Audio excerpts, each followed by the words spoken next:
Ayan, naka-open visor tayo ngayon.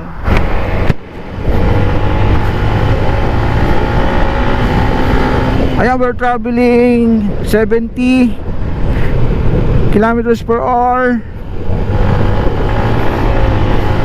Close visor 65, 70. So good day, another vlog na naman tayo mga kabong. So for today's vlog, i-share ko sa inyo yung aking moto vlogging setup na ginagamit, no? Be part of our Kaibigan community on Facebook and enjoy the following special perks of being a Kaibigan community member. Join now, Kaibigan.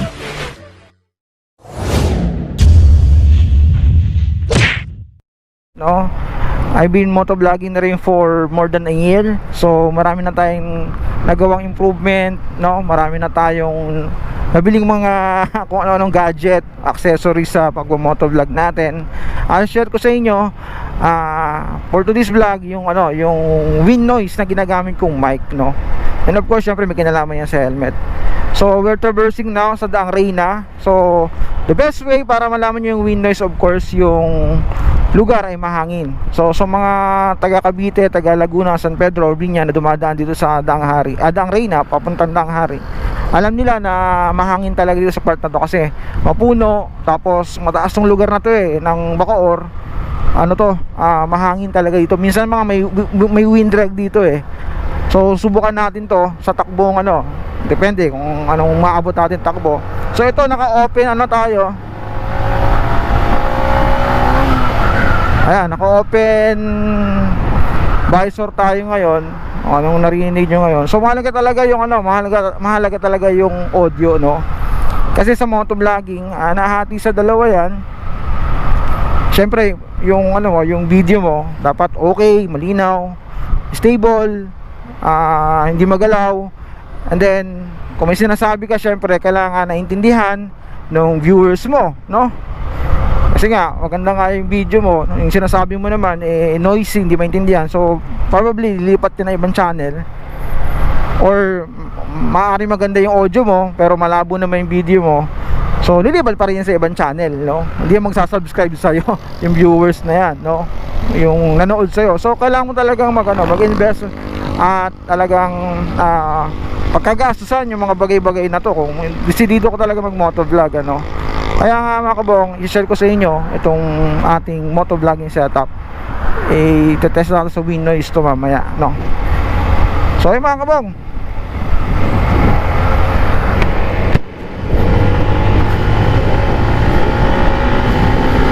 ayan, we're traveling 70 kilometers per hour.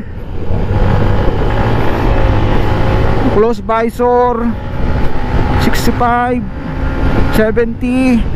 So ayan, hanggang lang tayo, hanggang 80 na yung limit natin dahil mahirap na, no? So kung magmo-motovlog ka, pag 80 takbo mo, medyo actually mabilis na yung 80 no? Kasi pag 100 kilometers per hour yung takbo mo, tapos nagsasalita ka pa rin, mahirap. Kasi nga ang motovlogging kasi multitasking to, di ba? Nagbabalansi ka, tapos syempre nag-check ka dun sa surroundings mo, di ba? Ayan, check ka ng surroundings mo habang nagsasalita ka. Pero kasi kung sobrang bilis ng takbo mo, konting mali mo doon, di ba? Kasi maagaw ng atensyon yung safety mo, di ba? Sasalita ka, daldal ka ng daldal, bilis ng takbo mo, hindi ka aware dun sa sa terrain na dinadaanan mo, kaya may iba palang sakyan, baka makulide ka, no? Abutin ka pa ng disgrasya. Kaya nagmo-motovlog ka, medyo lang, yung tamang speed level lang, So kaya yung natin sa wind noise natin. Dadaan tayo sa part na to. Dito mahangin din sa part na to papuntang Molino. Kasi ito, ayan, makita mo naman, open area. Ayan.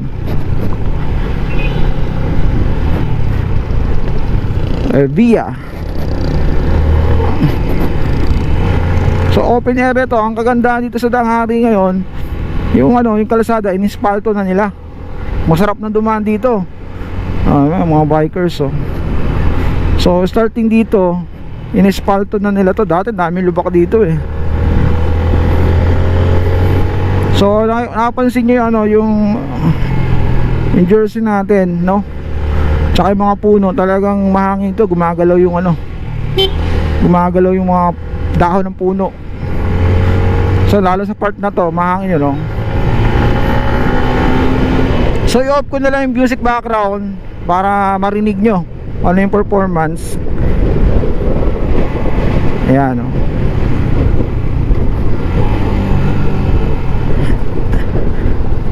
And actually kasi nga naka tayo eh. Yung chin mount natin, strap yung gamit natin. So hindi talaga totally nako-close yung visor, no? Hindi siya kasi may lock to eh.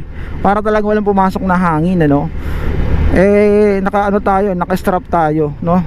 Sana nga maganda nga, no, meron tayong Hank o kaya yung Hansi na chin mount, no? Shoutout nga pala sa Hansi, no? Ayan, kachat natin yung nakaraan yan. Kataon lang talaga na wala yung model ng helmet na meron tayo, kaya hindi tayo napadalhan, so maganda sana yon, matest talaga dito sa ang Reyna Danghari yung performance din ng chin mount, so ayan mga kabang, wala tong background, walang background music, pure pure yan yung sound na marinig nyo, open natin yung visor para makita nyo yung difference. So yan yung ating surroundings. Ang ganda na, laki na pinagbago nitong lugar na to. Talaga iba talaga yung mga mayayaman na mag-isip, shoutout sa Bilyar Group of Company, Actually Bilyar na to Bilyar Boulevard na to itong lugar na to. Ayan, so ito, sarado ulit natin yung visor. Yan. So mga kabong, papakita ko sa inyo yung aking motovlogging setup, Alright. So ito nga mga kabong, ito yung ating motovlogging setup na ginagamit sa ating motovlog. So we have here a GoPro 7. So ito GoPro 7 din to. Dalawa yung GoPro 7 na gamit natin. Ito yung para sa harap, nakikita tayo. Then ito yung para sa field of view na tinatawag. So makikita nyo rito, may part dito na ito. Para siyang extension na magnet yan, So pwede mo ilagay dito yan. Kung ikaw meron kang i-interviewin. So may tripod tayo. So ulansi yung case, ulansi din to. So yan, pwede kang transfer mo agad yan dito sa may tripod. At the same time, meron yung connection dito para sa helmet. Yan, pwede mo i-lock. So meron tayong mic adapter, and then nandito yung mic. By the way, ito nga pala ay Spider, of course, Spider Rogue, yung ating ginagamit na helmet, Meron ang mic na magamit natin naman, na-try ko na kasi yung ibang mic, which is hindi gumagana, yung iba naman hindi binabasa, at yung iba pangit yung output. So ang ginagamit nating mic sa ating motovlogging ay itong headset o earpiece ng Samsung A71 na earpiece, and nilagyan ko siya ng foam, para sa ma-avoid or ma-lessen yung wind noise na tinatawag. So yun yung ating ginagamit sa ating motovlogging setup. So ito kasi mahalaga na nandito kasi yung mic, para yung hangin na mapasok dito, since hindi naman siya talagang naka-close. Ayan, may gap ng konti. So supposedly nga ito yung naka-lock. So dapat dito nandito yung mount para ma-lock siya, para yung mga wire dito sa ilalim dadaan. Ayan, dito sa ilalim dadaan. So anyway, gusto lang share sa inyo, baka makakuha kayo ng idea nang sa ganun ay maganda yung audio at video ng inyong motovlogging setup.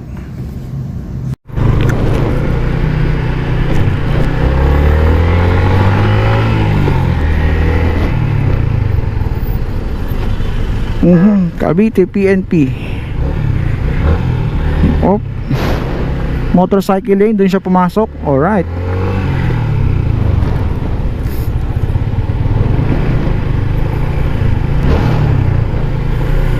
Doon nga siya pumasok sa motorcycle lane.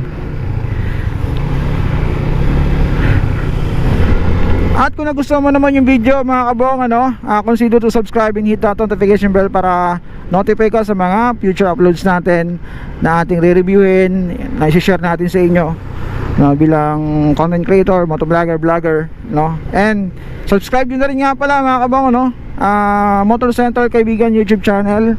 So sa mga susunod na panahon, nandun tayo, makapanood nyo tayo doon.